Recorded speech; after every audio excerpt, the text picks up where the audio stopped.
y que tanto las personas como los doctores,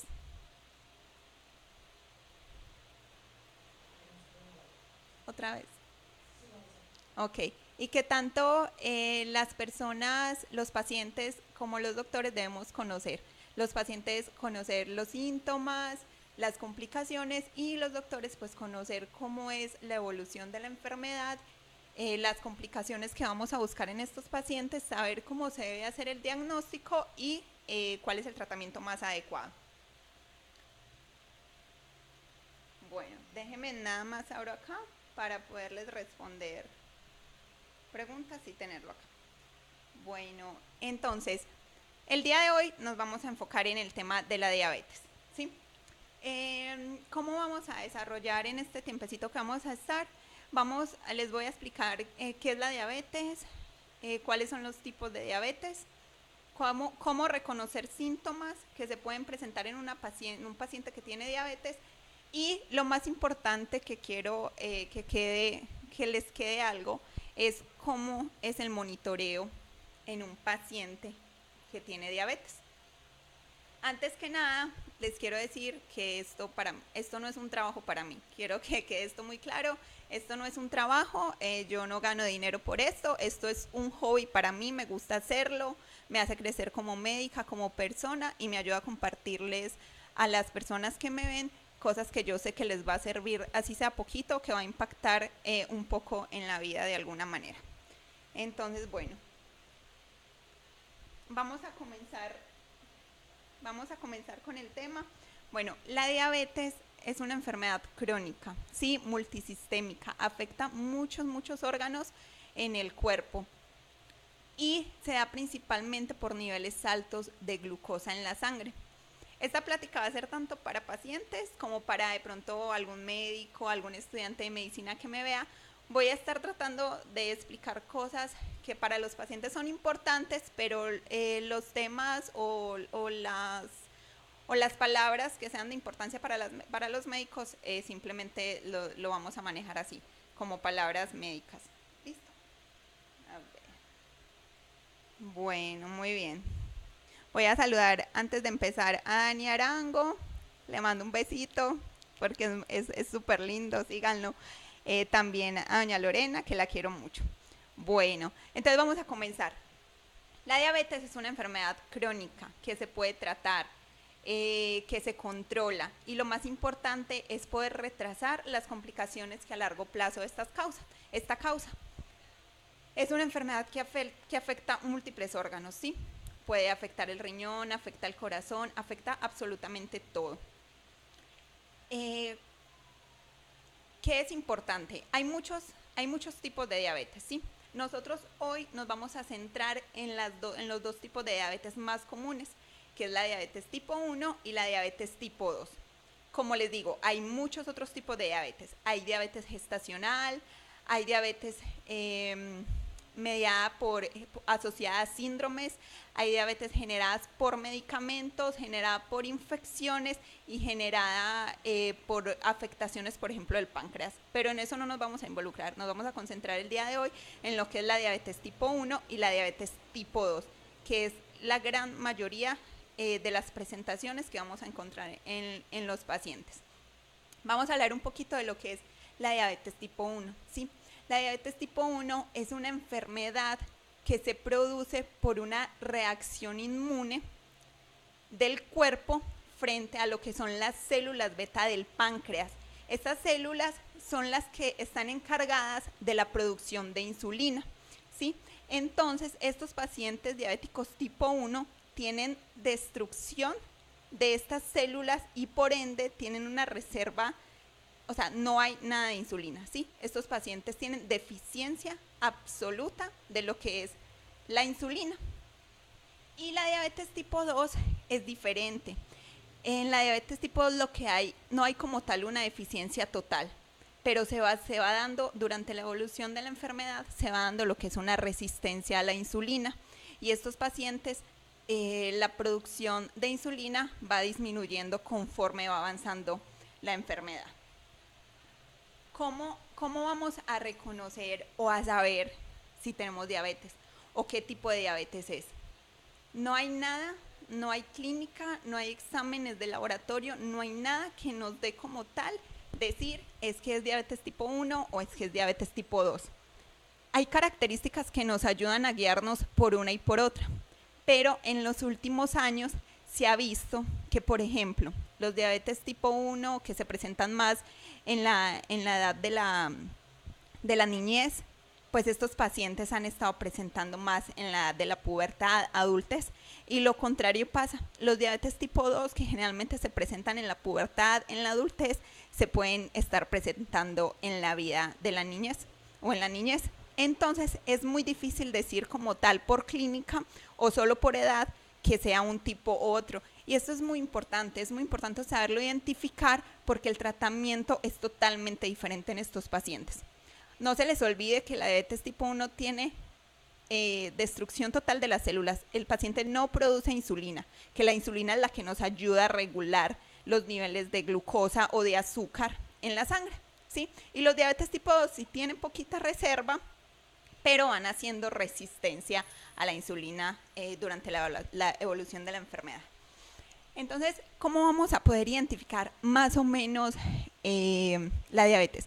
Primero que todo, algo muy importante, la prevalencia de la diabetes en Estados Unidos es del 5.8 al 12.9%, con una mediana aproximadamente del 8.9% de toda la población sufre de diabetes. Y es una enfermedad que aumenta los costos de manera increíble en comparación a otros padecimientos. También es muy importante que sepan que la diabetes no solo afecta el riñón, la vista, el corazón. La diabetes afecta la calidad de vida, ¿sí? La diabetes produce depresión, produce afectación en la calidad laboral de las personas. Entonces, por eso tiene un impacto tan grande en la sociedad. Bueno, ahora sí, la diabetes tipo 1. La diabetes tipo 1 es el 5 al 10% de las diabetes. Entonces no es la más común. La más común es la diabetes tipo 2, que se presenta hasta un 90 a un 95% de las personas. La diabetes tipo 1 hay una destrucción de las células, hay una ausencia absoluta de la insulina y generalmente se presenta en la niñez. La mayoría de los casos se presentan en personas abajo de los 19 años, pero hasta una cuarta parte de la población se puede presentar después de esta edad. Entonces, por eso es muy importante que nosotros como médicos hagamos una evaluación integral de esto. Lo otro es que, y la diabetes tipo 2 generalmente se presenta pues en pacientes arriba de 20, 30 años. ¿Qué otras cosas nos pueden ayudar a identificar? Les voy a explicar cuáles son los síntomas de la diabetes y luego vamos a hacer unas diferencias de la tipo 1 y tipo 2 para que tengan más o menos la idea y que para que los pacientes o las personas que me estén viendo digan, tengo esto, pues bueno, lo puedo identificar y voy con mi médico de confianza para que me ayude a resolver o mire cuáles son las posibles causas de qué es lo que está pasando. Entonces, ¿qué clínica presentan los pacientes con diabetes? Los pacientes con diabetes se pueden presentar de 3 formas. De la forma clásica, que es la mayoría de los pacientes que encontramos y que la clínica principalmente es una poliuria crónica. ¿Qué es poliuria? La poliuria es esa sensación de querer orinar y orinar y orinar y orinar y orinar. Sí, entonces los pacientes empiezan a ir más de lo normal a orinar. ¿Y por qué pasa esto? Esto pasa cuando el nivel de glucosa en sangre aumenta arriba de 180 miligramos por decilitro. ¿Por qué? Porque rebosa el umbral de la glucosa que tiene el riñón y se empieza a excretar o a eliminar esa glucosa por el riñón.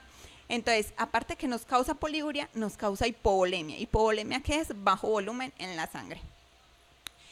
Otra de la sintomatología clásica es la polidipsia. La polidipsia es esa sensación de sed.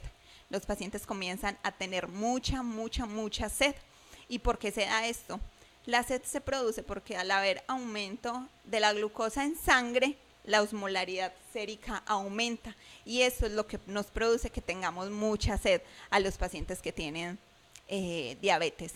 Y otra de las características, principalmente en los pacientes con diabetes tipo 1, que ahorita lo vamos a ver, que generalmente el 80 al 85% de los pacientes son delgados, a comparación de la diabetes tipo 2, que el 80% de los pacientes son obesos.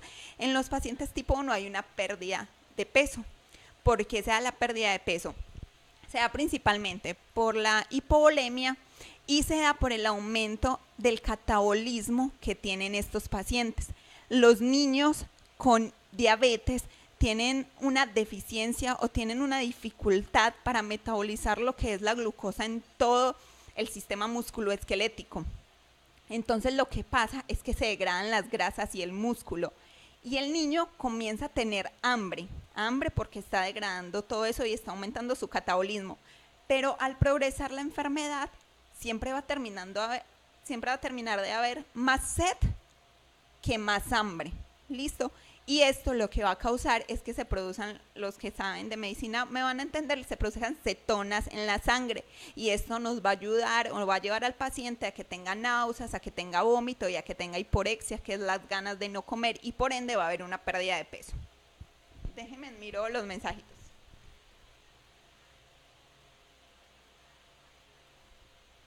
Bueno, saludos a Lucy que la quiero mucho desde Medellín. Saludos a Daniela Páez y a mi hermanita también, Daniela Jaramillo.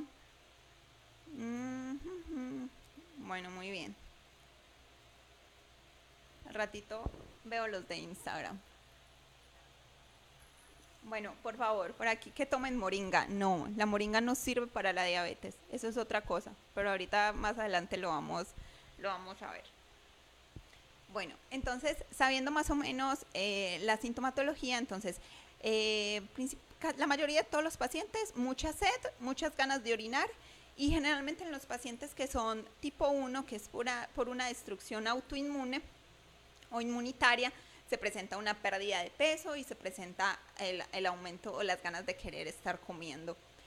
Pero en los diabetes tipo 2, aparte de estos síntomas, generalmente son pacientes obesos. El 80% de los pacientes diagnosticados con diabetes tipo 2 son obesos, a comparación de los de diabetes tipo 1.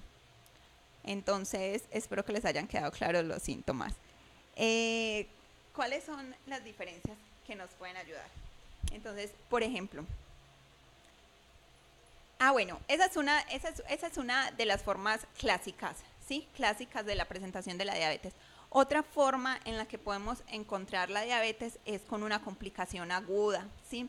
Las dos complicaciones agudas más frecuentes y más peligrosas que pueden matar al paciente es una cetoacidosis diabética o un coma hiperosmolar. Generalmente, los diabéticos tipo 1, los niños, generalmente el 30% de estos pacientes abren con un cuadro de cetoacidosis diabética, lo que no es común en los pacientes tipo 2, que solo el 5 al 10% abren con esta complicación. Sí, es una complicación grave. Entonces, todo paciente joven que llegue al servicio de urgencias con dolor abdominal, náuseas, vómito, datos de deshidratación, y que ustedes le encuentren una glicemia capilar alta, incluso normal, pídanle unos gases arteriales a los médicos. Pidan unos gases para mirar si el paciente está cetonas y para mirar si el paciente está cursando o no con una de esas complicaciones. Eso es muy importante, que el 30% de los pacientes abren con una cetoacidosis diabética. Y lo otro es estos síntomas, los pacientes asintomáticos, que simplemente por alguna causa pues les hacemos el diagnóstico, ¿sí? Generalmente la carga genética es más prevalente, o sea, se presenta más en los pacientes con diabetes tipo 2 que los pacientes diabéticos tipo 1. Los diabéticos tipo 1 predominan más la inmunidad, entonces hay algunos anticuerpos que atacan esas células, ¿sí? Los anticuerpos contra las células de islotes, los anticuerpos contra la insulina y otros muchos más que nosotros podríamos pedir en casos muy seleccionados. No cualquier paciente va y se le pide ese tipo de anticuerpos, pero es algo que nos puede ayudar en ciertos casos muy específicos que en realidad no tienen por qué, o sea, no meternos en ese tema, sí, pero es importante saberlo. También es importante saber que el paciente con diabetes tipo 1 siempre va a depender de insulina, siempre. Y el diabetes tipo 2 va a ser variable, ¿sí? Porque las reservas del diabético tipo 2 se van agotando durante la progresión de la enfermedad. Entonces, como ustedes pueden ver, o los pacientes que sufren de diabetes se pueden dar cuenta que, por ejemplo, los diabetes tipo 2, el paciente de 30, 40 años, diabético, obeso, hipertenso, con dislipidemia, generalmente estos pacientes comienzan con tratamiento vía oral, que es el indicado, y posteriormente van requiriendo más, y luego entonces le tenemos que agregar insulina, y luego irle aumentando las dosis de las unidades de insulina, etcétera, ¿sí? El diabético tipo 1, desde el inicio del tratamiento es la insulina, y se va a quedar con insulina por siempre. Bueno, ¿cómo vamos a hacer? Entonces, si alguno de ustedes tiene alguno de estos síntomas, por favor consulten, ¿sí? Porque hacer el diagnóstico es sumamente sencillo.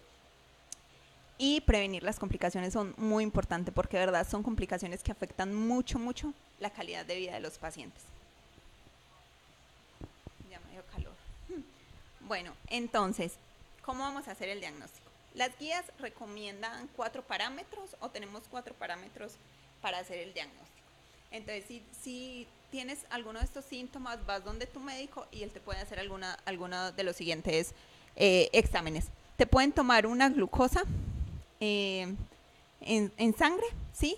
En ayunas, ¿sí? Lo importante en ayunas es no haber consumido alimentos calóricos, así les puedo explicar, durante las últimas 8 horas. Eso es muy importante. Su médico les tiene que explicar muy bien cómo tienen que hacer el ayuno para hacer este examen.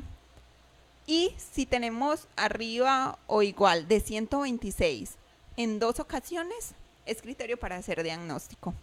O si, por ejemplo, tú ya tienes síntomas clásicos, orinas mucho, tienes mucha sed, estás perdiendo peso, o eres una persona obesa que estás comiendo y sigues con hambre, y vas y te hacen una glucosa al azar y sale arriba de 200, también es criterio diagnóstico. Lo otro que se puede utilizar, que seguramente a muchos les han hecho, es lo que es una prueba de tolerancia a la glucosa, sí, que se hace con 75 gramos de glucosa. Nosotras la hacemos y vemos el resultado de la glucosa a las 2 horas. Y si está arriba de 200 también es un criterio diagnóstico. Y lo otro, y muy importante, es un examen que se llama la hemoglobina glicosilada. La hemoglobina glicosilada mide el porcentaje de la hemoglobina A unida a la glucosa en la sangre, y la mide en las 10 a 12 semanas previas a la toma. Entonces, esta es muy importante porque generalmente con esta llevamos el control de los diabéticos tipo 2. La verdad es que la diabetes tipo 1 es una enfermedad complicada que puede tener presentaciones graves, y generalmente estos pacientes tienen que estar tratados por un endocrinólogo. La diabetes tipo 2 es más manejable por un internista, pero generalmente la diabetes tipo 1 nos tenemos que apoyar de un endocrinólogo porque es otro cuento. Sí, por ejemplo, el control de la diabetes tipo 1 no se hace con estos parámetros que utilizamos en la diabetes tipo 2. Entonces eso es muy, muy, muy importante. Entonces nosotros nos vamos a concentrar principalmente en la diabetes tipo 2, aunque les voy a ir comentando así tips de la diabetes tipo 1. ¿Qué es importante con la diabetes tipo 2?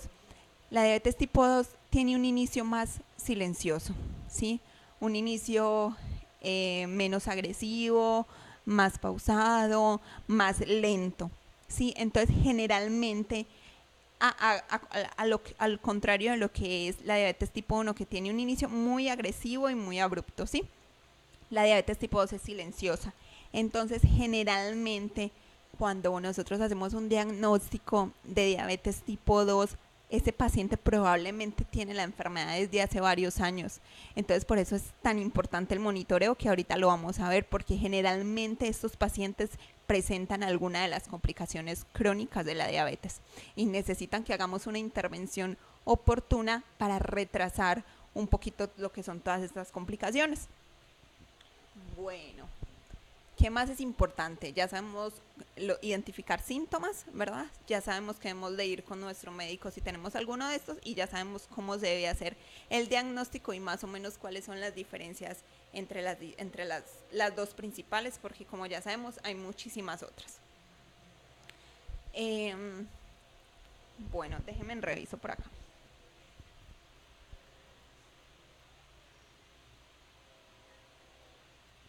Bueno, voy a saludar.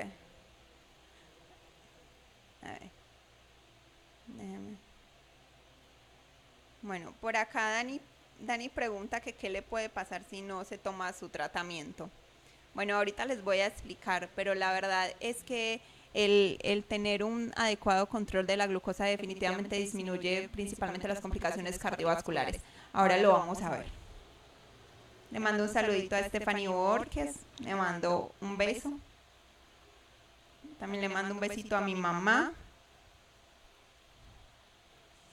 Muy bien, le mando un saludito a Gloria Patricia, a mi madrastra, ficticia, a mi madrastra de mentiritas. Y también le mando un saludito a mi mamá. Bueno, vamos a hacer un corte pequeñito, ¿sí? Para tomar algo y al ratito regresamos.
Bueno, regresamos, volvemos acá estamos de nuevo.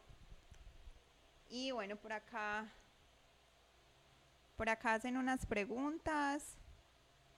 ¿El ejercicio ayuda a controlar la diabetes? Claro que sí. Ahorita vamos a ver cuáles son las terapias no farmacológicas de la diabetes y qué tanto eso incide en la mejoría y en la implicación de lo que son principalmente las patologías cardiovasculares.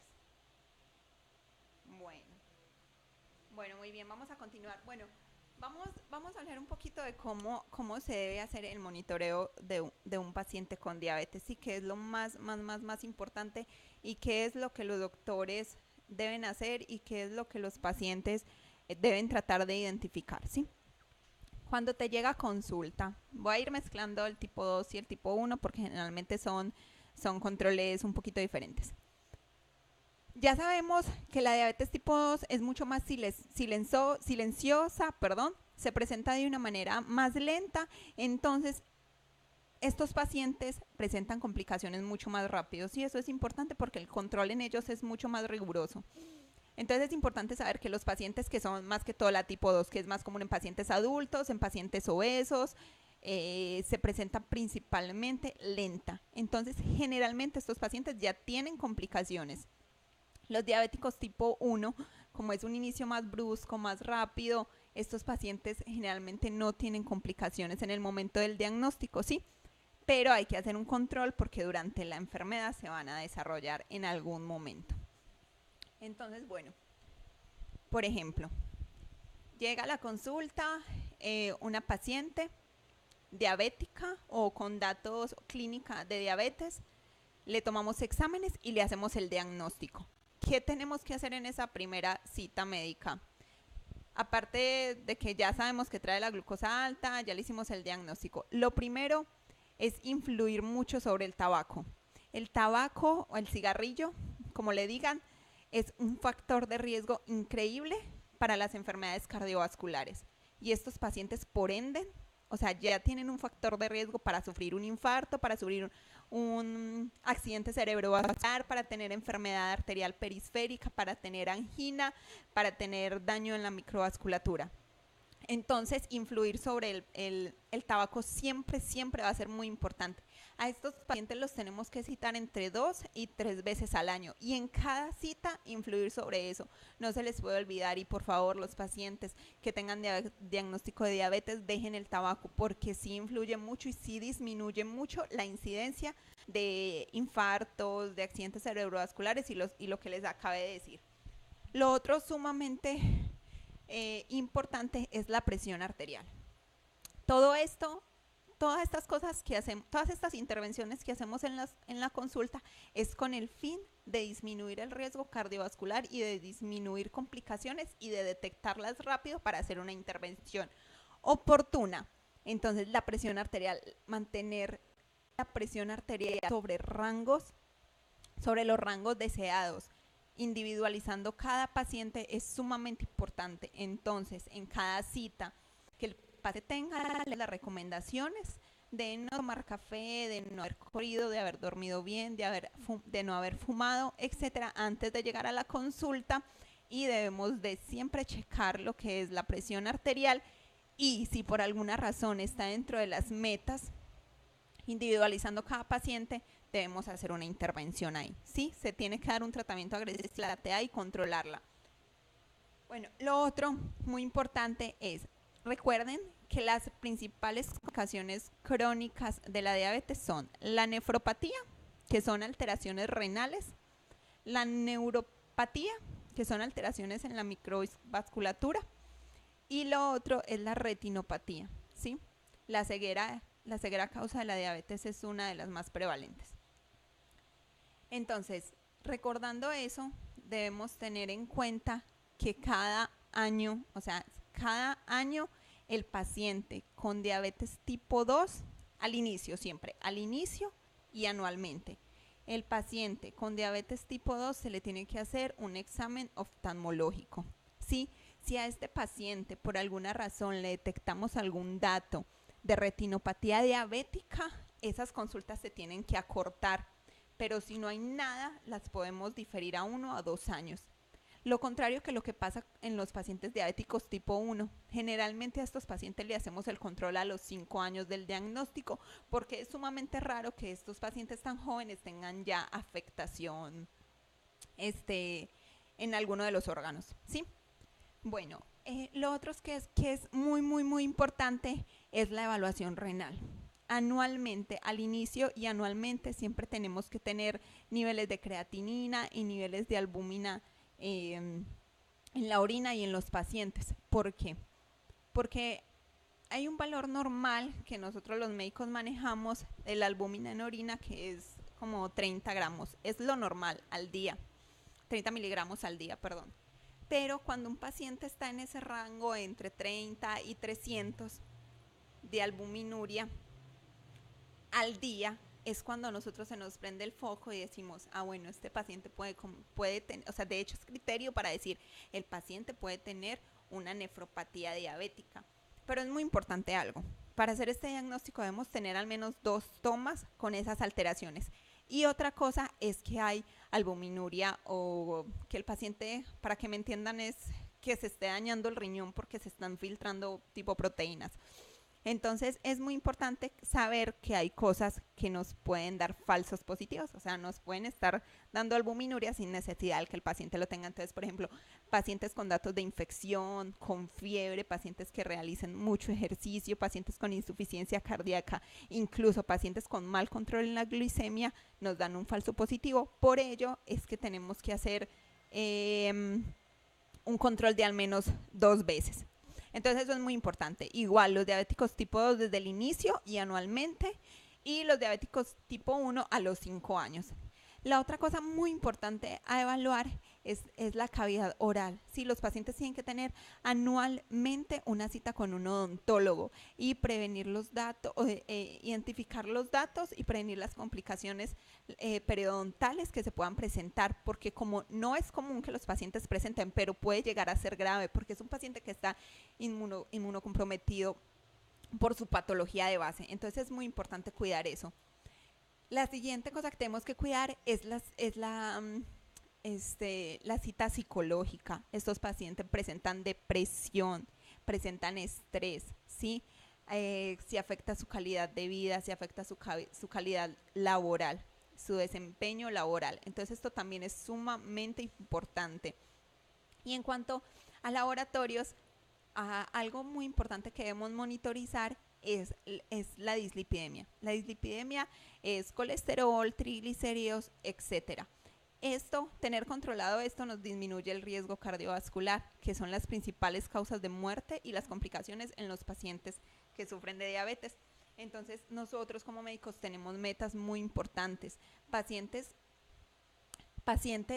sin antecedentes cardiovasculares, generalmente vamos a mantener un LDL abajo de 100, pero pacientes con antecedentes cardiovasculares tenemos que ser mucho más rigurosos y mantenerlo abajo de 70. Los triglicéridos generalmente los tenemos que mantener abajo de 150, y esa HDL, que es el colesterol bueno, como lo llaman los pacientes, en los hombres tiene que estar arriba de 40, en las mujeres tiene que estar arriba de 50. Entonces eso es muy, muy, muy importante.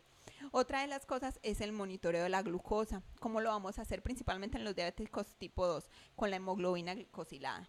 Ahorita ya les expliqué qué era la hemoglobina glicosilada, y esto nos mide el control en los últimos 3 meses. Entonces esta hemoglobina glicosilada se debe pedir cada 3 a 6 meses, dependiendo del paciente. Si un paciente se la pedimos a los 3 meses y está controlado o estar en los rangos deseados, que en pacientes jóvenes, o sea, abajo de 65 años, lo que recomendamos es que esté abajo de 7 y está bien, pues se la podemos diferir a 6 meses. Pero si está en metas no deseadas, se la tenemos que volver a repetir a los 3 meses. ¿Qué más es importante con esto? Es importante, no en todos los pacientes ese es el nivel, abajo de 7.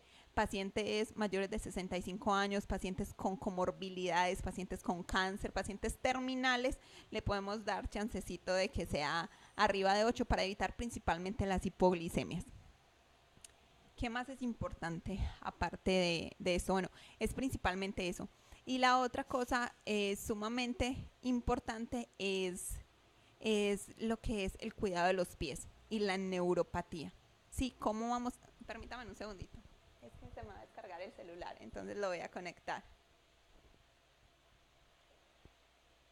Permítame un segundito para conectar mi celular nada más, porque se me va a descargar.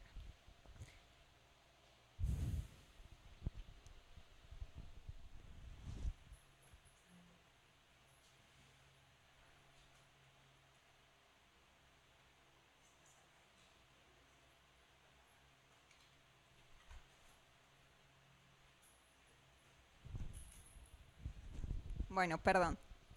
Bueno, entonces seguimos. Ay, bueno, voy a mandarle un saludo a Antonia. Te amo, mi vida, te amo con el alma, en serio. Te amo, eres mi princesa, igual que Julieta. También a Steven Arango le mando un saludo. Bueno, muy bien. Entonces, ¿en qué íbamos? En el cuidado de los pies de los diabéticos, ¿sí? La neuropatía que generalmente, ¿cómo se presenta la neuropatía? Que es una sensación de dolor en los pies, generalmente en los miembros inferiores, es simétrica, quiere decir que afecta los dos miembros inferiores y generalmente es distal. Sí, entonces nosotros en cada cita tenemos que revisar sumamente los pies del paciente, mirar si no hay datos de enfermedad arterial periférica y si llega a haber algún dato, nosotros hacemos algunas pruebas que los médicos conocemos y se hacen algunas incluso pruebas de vibración, pruebas de monofilamento para ver la presión que soporta el paciente y principalmente lo que queremos evaluar es la sensibilidad que tiene el paciente, porque cuando esa sensibilidad se va perdiendo, el riesgo de hacer úlceras es alto y eso se debe evitar, porque cuando estas úlceras se forman, estas úlceras se infectan, se llegan los riesgos de amputación, etcétera, etcétera, etcétera. Sí que es una complicación frecuente en los pacientes diabéticos y que se puede evitar. Bueno, lo otro que es sumamente importante son detectar los factores de riesgo para eventos cardiovasculares. Sí, ya sabemos que el paciente diabético tiene más riesgo de morir por un infarto, por un accidente cerebrovascular, tener datos de angina, de dolor torácico, tener datos de enfermedad arterial periférica, etcétera. Entonces, lo principal es, en los diabéticos, la principal terapia no farmacológica, porque yo no me voy a meter mucho en lo farmacológico, porque eso es individualizando mucho a cada paciente, sí, dependiendo de las características del paciente, pero la terapia no farmacológica es la disminución de peso. Es sumamente importante el disminuir el peso, porque eso nos disminuye la resistencia a la insulina, nos ayuda a mejorar los niveles de glicemia y mantenerlos sobre meta. Y algo también muy importante, aparte de que disminuye el riesgo cardiovascular, nos disminuye la incidencia de sufrir, por ejemplo, un síndrome de apnea obstructiva del sueño, que es muy común en los pacientes obesos. Entonces no es solo las tres complicaciones, riñón, cerebro y vasos, no, los pacientes desarrollan otras complicaciones, hígado graso, depresión, desarrollan lo que es apnea obstructiva del sueño, entre otras. Entonces, el modificar los hábitos de vida también modifica el detener de alguna manera estas complicaciones. Entonces, por ejemplo, el peso. Entonces, una es el peso, la otra es la dieta, el ejercicio y el tabaco. Son las más importantes, ¿sí? Tener una dieta adecuada, igual es individualizar cada paciente, baja en grasas, baja en azúcar. Es sumamente importante hacer ejercicio, caminar al menos 30 minutos al día, es importante en estos pacientes. Y disminuir lo que es el peso. Bueno, lo otro, ¿qué más? Bueno, el control de la presión, como ya les había dicho, y el control de lo que es la dislipidemia. Entonces, por ejemplo, los pacientes, acuérdense que la diabetes tipo 2 trae como otras complicaciones aparte, o sea, puede estar ya presentándose complicaciones al momento del diagnóstico, ¿sí? Entonces, por ejemplo, alteraciones en la vista, falta de sensibilidad, dolores en miembros inferiores, acompañado de muchas ganas de orinar, mucha sed, mucha hambre, pérdida de peso, consulten para ver cuáles son las complicaciones. Voy a dar los últimos saluditos porque se nos está acabando el tiempo.